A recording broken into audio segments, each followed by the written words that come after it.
Mira, de entrada, la sugerencia que yo haría inicialmente es tratar de distinguir, no necesariamente oponer, tratar de distinguir el pensamiento complejo y las ciencias de la complejidad. El pensamiento complejo hace referencia a la obra de un autor particular y todos sus epígonos,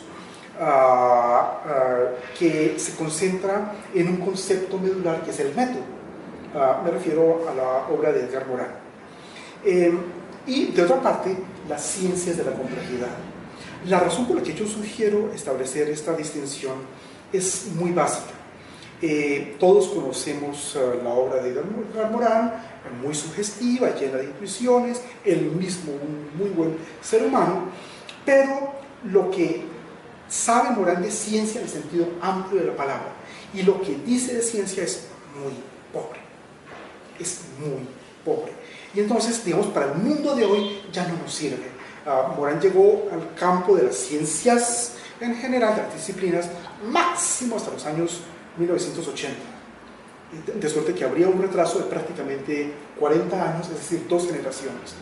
Supuesta esa distinción, entonces lo que podemos decir es que nos concentramos en las ciencias de la complejidad, que es, por así decirlo, una batería de herramientas que se componen de ciencias, por tanto de disciplinas, por tanto de enfoques, de métodos, de aproximaciones múltiples, plurales, que se concentran en un tema particular, y es todos los fenómenos, los sistemas o los comportamientos que tienen alguna serie de atributos o de características, por ejemplo, turbulencias, inestabilidades, desequilibrios, equilibrios dinámicos, no linealidad, autoorganización, ausencia de control, grados de libertad. Y esta serie de atributos son los que nos interesan a los complejólogos y a las complejólogas,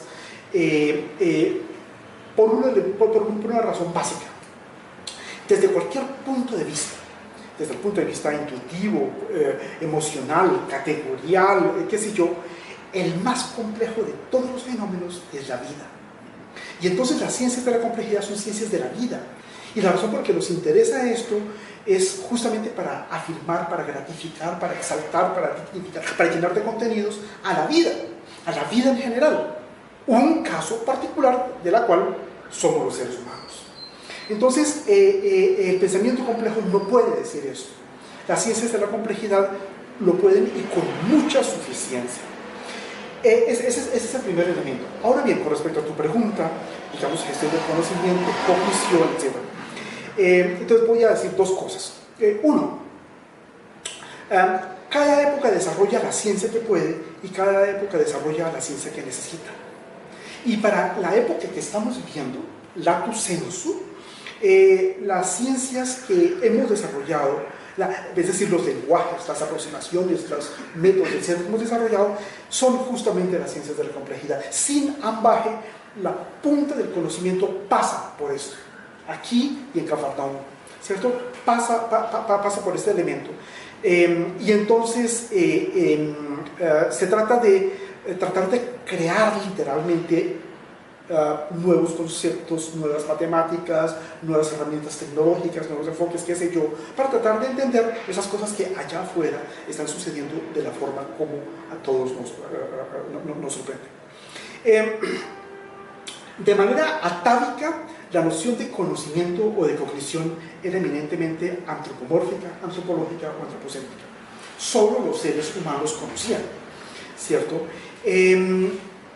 Justamente en concomitancia con los desarrollos de punta en muchos dominios, lo que hemos llegado a reconocer es que el conocimiento no es un rasgo única y distintivamente humano, es un rasgo de los sistemas vivos, justamente.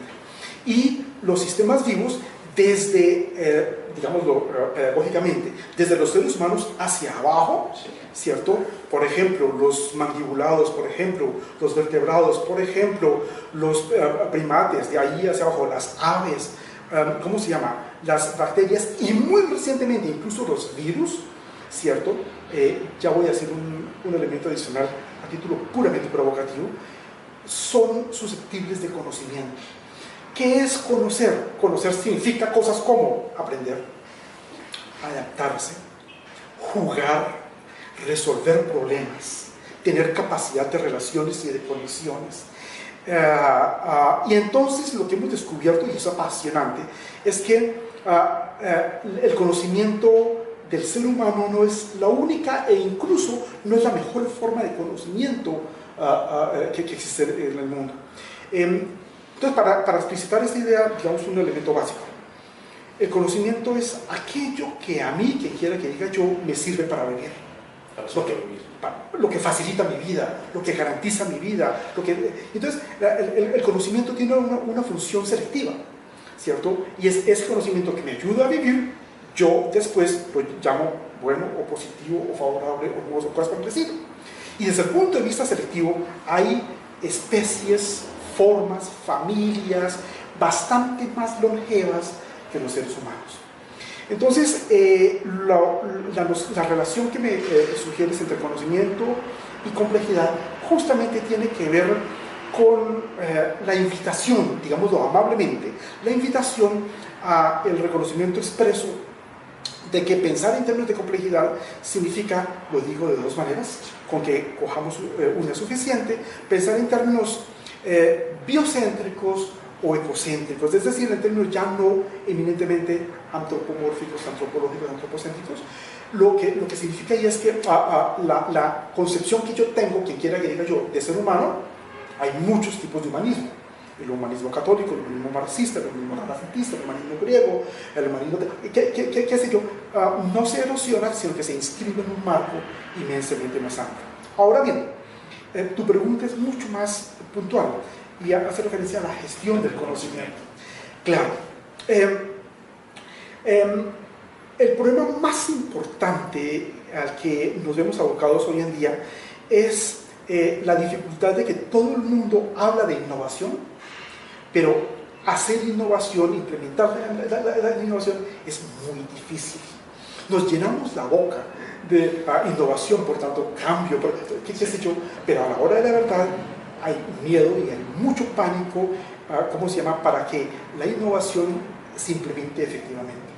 El marco, entonces, en el que la gestión del conocimiento, el marco amplio, cultural, sociológico, etcétera, en el que se incluye el tema, el problema de la gestión del conocimiento, tiene que ver con una idea muy básica, y es que algunos de nosotros creemos que existe avance en el conocimiento por vía acumulativa. En términos pedagógicos, eso se llamaría, por ejemplo, prerequisitos. Usted no puede ver cálculo 2 si no ha visto cálculo 1. Usted no puede ver geografía de Colombia si no ha visto geografía de América. No sé, estoy improvisando. Requisitos, prerequisitos, correquisitos. Esa sería una manera de decir el conocimiento avanza de forma lineal, acumulativa. Esa forma, gracias a varios historiadores de la ciencia, se llama ciencia normal. Sí. Y lo que hace esa ciencia normal es normalizar a los seres humanos. Los seres humanos normales, normalizados, son sencillamente funcionales. Las expresiones de Napoleón y otras útiles. Pero no es la única forma de progreso del conocimiento.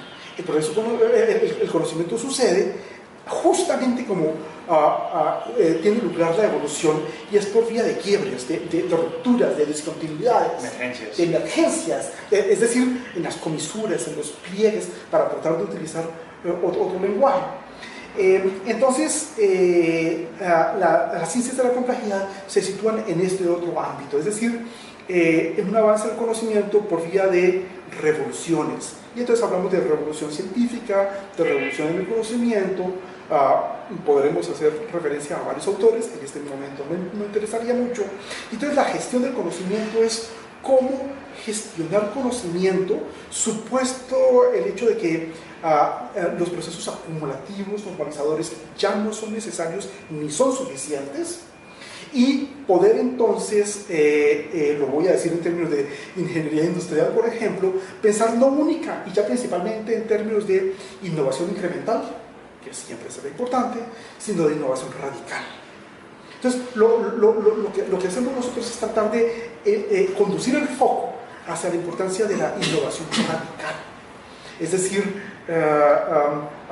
productos, servicios, series, relaciones, conceptos, etcétera, que introduzcan un cambio, una mejora verdaderamente sustantiva y no ya puramente procedimental en el marco del conocimiento, porque nos interesa un conocimiento, eso es muy importante subrayarlo, en función de la vida, que garantice la vida.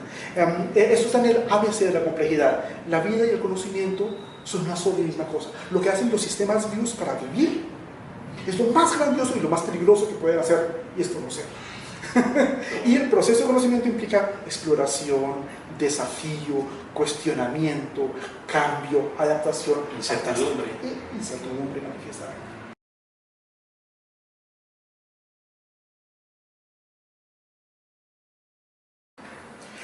Desde luego, ninguno de nosotros ya hoy identifica paz con ausencia de conflicto, o paz con ausencia de violencia, qué sé yo. Es una conversación demasiado pobre. La sugerencia en el marco de complejidad que quisiera hacer es que nos interesa manifiestamente la paz como una circunstancia, como un medio, como un momento que está en función de la, no como una finalidad, está en función de la finalidad misma, que es afirmar, gratificar, exaltar, llenar de contenidos a la vida. En otras palabras, no nos interesa la paz como una finalidad por sí misma. Entonces, cabría hacer una referencia un poco técnica, y es que la paz, punto, tiene un referente histórico muy importante, que es la filosofía de Kant, con una serie de textos que son referencias necesarias, y la paz, punto, se puede confundir con la paz perpetua. Y la paz perpetua es la paz de los cementerios, es decir, la noción de equilibrio. Todo lo contrario a la noción de vida. Entonces, estamos desde luego jugados por la paz, pero no como una finalidad per se, independientemente incluso de colores, de camisetas, de cachuchas, de banderas y cosas por el estilo, sino en función de la mejor de las condiciones o de las garantías para que la vida se haga posible. Entonces, quisiera decirlo en otros términos, muy, muy fuertes. Hablar de paz no necesariamente significa hablar de libertad. Y lo que nos interesa es que haya mayores grados de libertad. Un sistema complejo es un sistema que exhibe bastantes máximos grados de libertad. Entonces, no por hablar de paz estamos hablando de un elemento que nos interesa mucho, y es llenar la vida de grados de libertad. En muchas ocasiones pudiera parecer todo lo contrario, y eso se llama en la historia del pensamiento la Pax Prusiana, la Pax Americana, la Pax Romana, y así sucesivamente, ¿cierto? La paz está en función de la existencia humana, de la gratificación de la vida, del cuidado del medio ambiente, digamos, de la armonía con la naturaleza, que son las que absolutamente debe ser el referente. Estos son simplemente algunos de los temas que quisiéramos tratar en el séptimo congreso de la Red RILES. Te agradezco mucho, y a ustedes también, muy amable. Muchas gracias.